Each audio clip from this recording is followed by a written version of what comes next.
Good morning, my family. How are we doing? Welcome back to the channel. If you're new here, welcome. My name is Ikeja and I'm a content creator based in Lagos, Nigeria.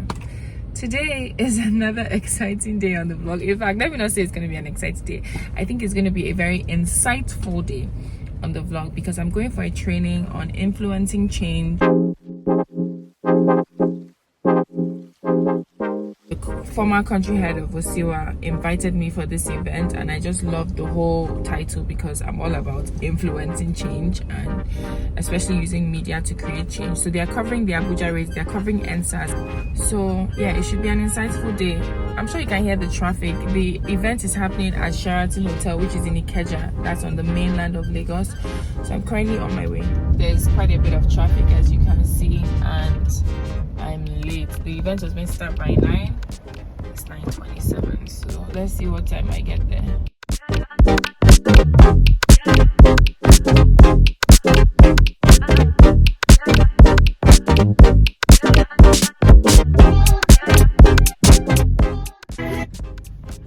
Do you see that butterfly right there? Right place at the right time, honey.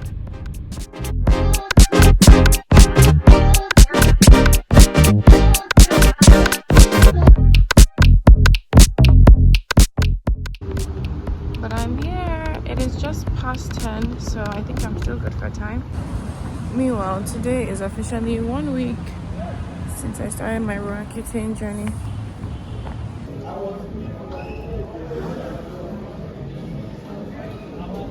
There we go.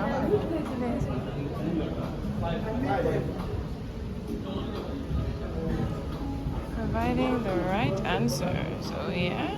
Without small acts of bravery in response to small acts of injustice, the larger train of events leading to fundamental change in political and economic structure will never occur. And in almost all our conversations, in all the case studies we've looked at, this came out very clearly. That it has small acts here and there is what then allows us to see change happen. So, the willingness to take risks is a tool, is a disposition, is a character, whatever you call it. Who is that guy? Yes. Nelson Mandela. Don't worry, you get to the worst now, you don't answer. Even Generation Z.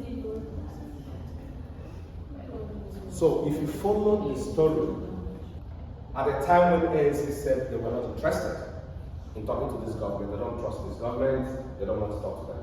But he believed that the only way change can happen was that he needed to sit down in the room with the enemy. Now, Winnie Mandela took serious opposition to that initiative and fought with her husband about it, that he should not talk to them. He insisted. And then the letter started coming, people telling him, oh, you have sold out. What are you doing? Oh, maybe prison has weakened him. Maybe they've broken him and all of that. Today, history tells us that without that engagement, perhaps appetite would have ended when it ended. But being able to take a risk as a change agent served them right. Do you know this guy? Yeah, okay. What people may not know is that most of the biggest reforms that has happened in the security sector, police sector, arts, philanthropy was engineered by this guy. And in all of them, he never took credit. He never sought credit. He never wanted to be the man behind the camera. And so, he was able to work with everybody. because they didn't feel threatened that his presence will subdue them or make them not to be seen. And he did it consistently. It's not like one-off or that he's doing it to please people. This was his own way of building alliances. And people felt safe. He's not the guy with fear will steal your idea. He will give you his own idea and support you to go with it. And that was like one of the biggest tools for you in getting things done. You know this guy? This picture, no try. The guy is old. This picture, no try. Have you ever seen the movie The Darkest Hour? Yeah. If you have not seen it, watch it. His genius is his ability to get people to own his ideas. And somehow, the war was not just the war. It was me. It became everybody's fight. Maybe his oratory, maybe his skills as a journalist and a writer, but he was able to do it well. And ownership is important. Those of you who work in extractive, you know that. In every work that we do in the field, if you are not able to get the affected community to own the issue, you're wasting your time. Got it forward. If you want to create change, you have to be credible. If you have an organization and people know that you steal money, whatever you're saying for yourself. They will come and collect their pay them and go home, but nobody listens to you. That's just the truth. And in this sector, corruption doesn't hide.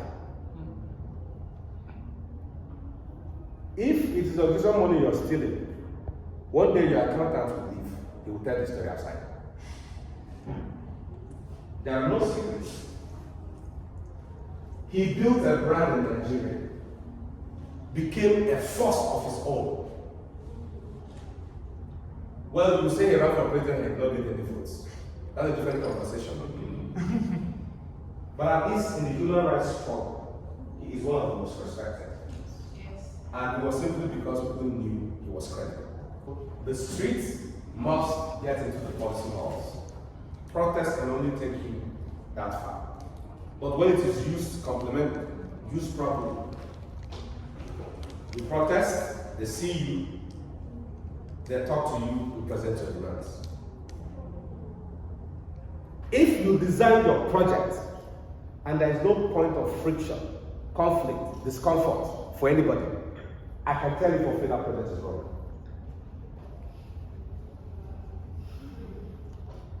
There must be people who your project is going to. Because if you have to move the status quo, the beneficiaries of that status quo resist.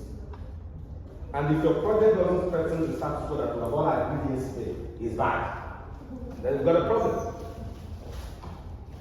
Some people will say, no, but I work with government, I don't want any trouble on this. We don't say embarrass government, we don't say insult government. But there must be something that you're doing that will require government to move a bit out of their comfort zone to accommodate your demands. So, this guy, I dare you. Don't say anything. Okay. Are you saying we don't know anything? You will know.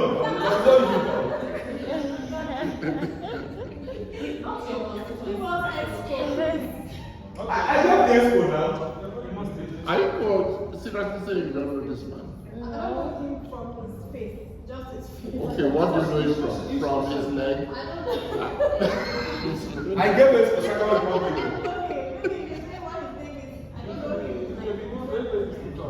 Okay. His name is Sam. Sam. Even with the Igbo state alone. His name is Sam Mbakwe. They is what people use to address a beloved elder. He was that good a governor that everybody in Igbo state calls him Sam. The ugliest governor in Nigeria. He looks handsome. The what? In the picture. Is that governor that when he's talking about his face, he's back This man built Imo International Airport, not with government money, but town minimum contribution. No, he laid the foundation for it. He laid the foundation. Somebody finished it. Somebody finished. This man. It was community contribution. Community contribution. Who in this country now, which governor, will go to communities and ask them to contribute money? It increases. They won't pay. People were donating that time. When you hear 1,000 naira, it will shake. That was what we were donating. But all the indigenous, all the citizens in Imo State there contributed 10 naira to be here. Everybody contributed 10 naira. That's the least you will contribute. Yeah, that's the part. So the point I'm saying is about walking the talk. Oh, I'm sorry, I was going to say that. Why don't we push for more people like this to be able to, as in, let it not just be celebrated in Imo State. Why don't we have like a monument? What? But the same ones about documentation. As a country, we don't know. Exactly. Like you don't know, something. Why would government support us to celebrate it? Exactly. Exactly. It doesn't make their case. This is Effiong. Philip Effiong. So, I was talking about, we're talking about the capacity to talk to heroes in quotes. So, this point, everyone ends on the negotiation table. Everything you want to achieve as an activist will at some point require negotiations. We talked about it yesterday as one of the flaws of the NSAS movement. There must be, at some point, negotiation. Because if there's no negotiation, you don't have an organized exit. And if you're not in the negotiation table, Egypt will happen to you. The young people did the protest, Muslim Brotherhood collected government. But how do you have, and I think, I missed the conversation yesterday and I apologize, but how do you negotiate with So yesterday, part of the things we talked about was to look at in other countries where there were popular movements and how there was a shared role in that popular movement. That the young held the streets, the older held the negotiations, which doesn't have to go in that particular order, because in Sudan, both the young and the old held the streets, and both the young and the old held the negotiations. But that every social movement must have an exit plan. What will happen for us to stop? And in having that exit plan, you must have people who you, if you can't find within yourself somebody who you can trust, then there's something wrong with the movement. So that was our concern yesterday. So it is the work of those who are driving the protest, and maybe some of us in this room, to help create that clarity that allows the movement to have a face, a voice, and a demand. We understand the pitfalls. The job is to fix it if another opportunity comes. Like Yemi said, get insulted, get into the room, and help them organize properly. Maybe we didn't do that enough. We didn't do civic education enough. For me, it's our collective, especially in our sector. If we had invested enough in that knowledge, it would have been a different outcome. Because look at what happened in Senegal, what Rabi did over the years on community level constitutional conversation, which made it easy for people to understand that what Abdullahi was doing was wrong. And they were able to say, no, we understand what we're supporting. And they also understood the expectation that can come out of it. So, as much as we say about what's wrong with the movement, it is important for this sector to think about the roles we couldn't play before, during, and after. If this one could convince people that were hungry that they should go to the moon, and it was important, you have to also find ways of convincing people about the things you feel are important for them, for the nation, for the organization. You can't be a change maker if you can't sell a vision. You can't. I went to school abroad and I decided to move back, and I feel like that's the whole You point don't chop belly food, so. No,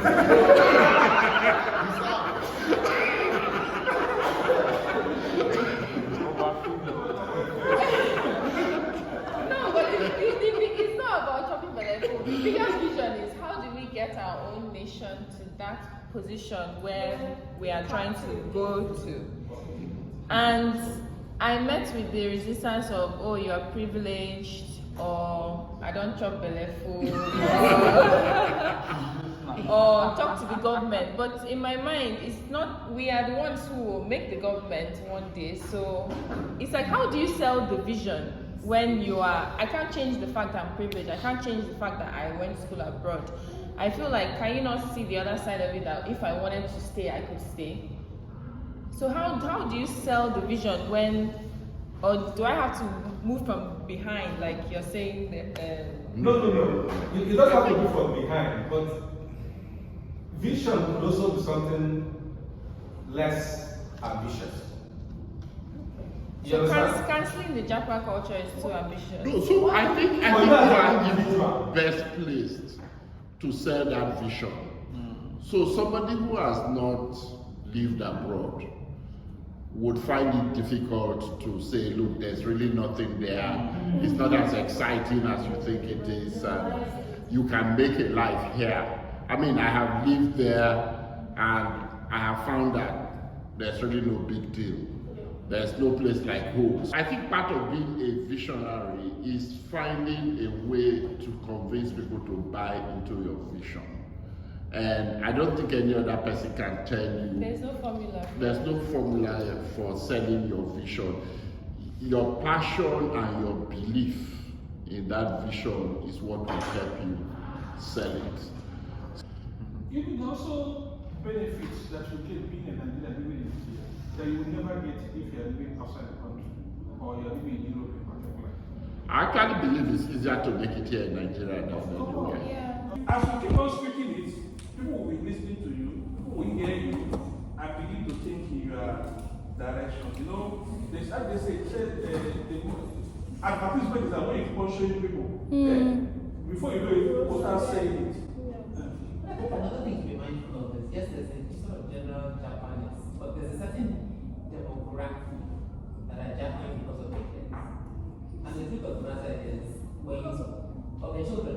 Okay, yes. It's not. It's fine. But I use of my that's one. There are also what's it called?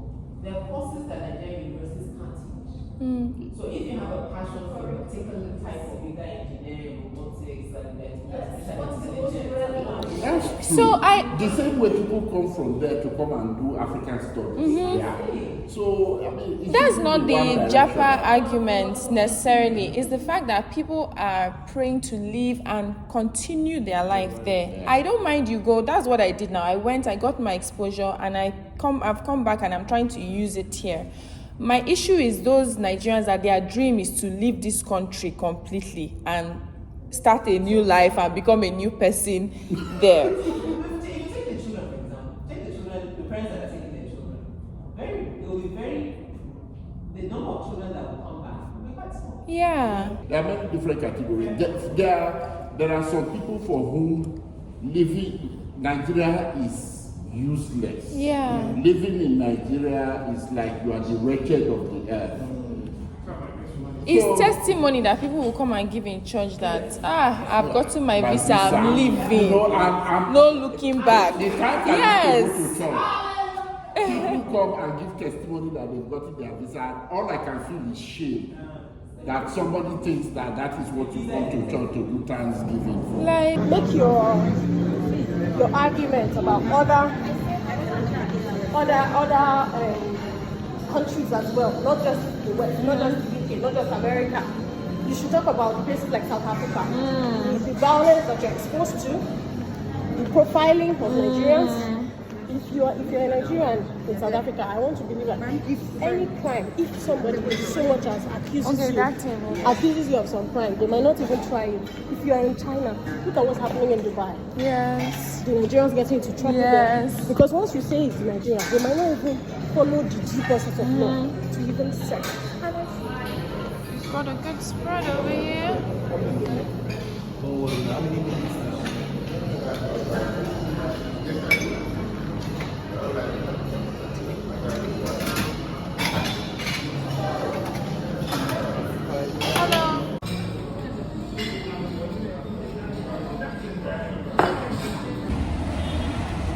Hi fam, so I'm just leaving the training.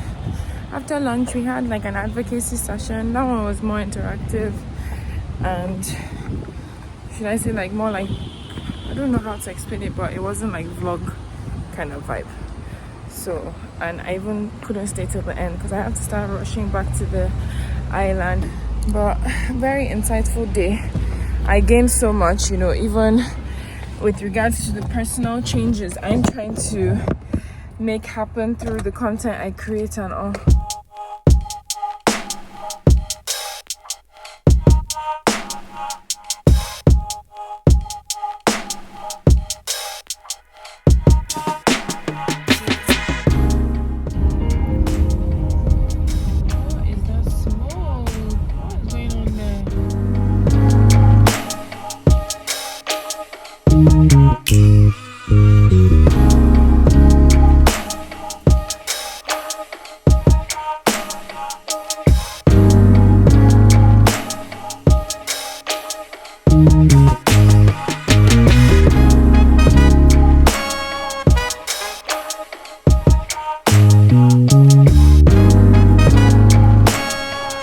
Bacterial Echo Complex.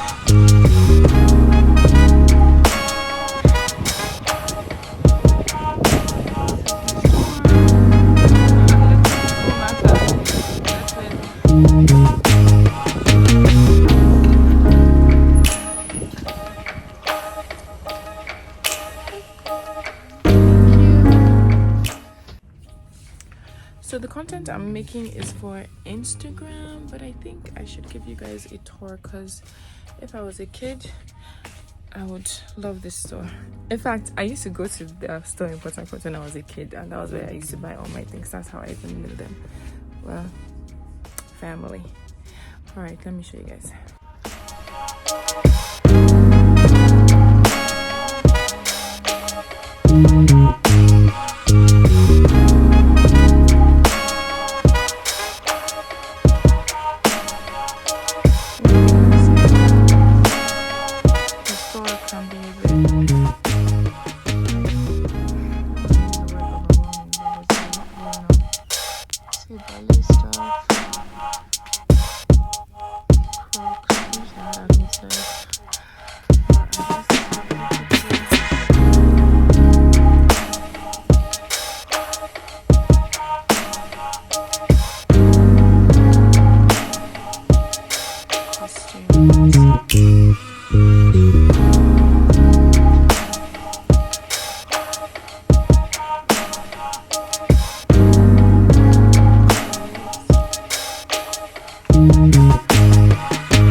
Oh, this must be where Omar got his school bag from.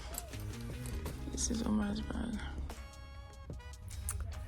To be a kid again, like I'm in kiddie heaven.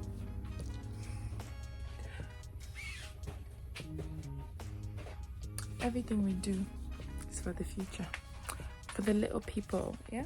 Hi fam, I am back home now, showered. There was so much traffic coming home, and I went to wax as well because I'm traveling next week. So, and I have a packed few days, even though it's not really vlog worthy. I just have lots of pending tasks, so I don't think I'm gonna leave my house tomorrow. But yeah, thank God for a successful day. Thank God I made it home safely. When I saw that accident on the way, I was just like, life. You thank God for safety every single day. Don't take it for granted. So yeah, gonna head to bed, and I will see you tomorrow. Hope you enjoyed the vlog. Please subscribe if you haven't already. Tell a friend that I love you and Jesus loves you even more. Okay.